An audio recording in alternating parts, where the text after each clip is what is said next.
What is decision fatigue? Part 2. In a previous video, we talked about decision fatigue being an absolutely real phenomenon, and we discussed what that phenomenon actually is. To understand a little bit better, we have to look at where decisions are made in the brain, and they're made in a part of the brain called the prefrontal cortex. The prefrontal cortex is an extremely metabolically active part of the brain that has very, very high demands for oxygen, nutrients like glucose, and also very, very high neurochemical usage from our neurotransmitters.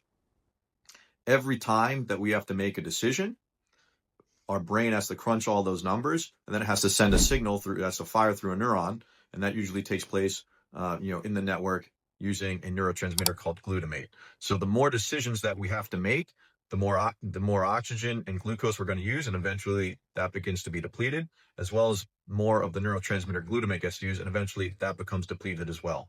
So that's the basic neurobiological underpinnings about decision fatigue. And in the next video, we're going to look at some of the practical factors that can contribute to it.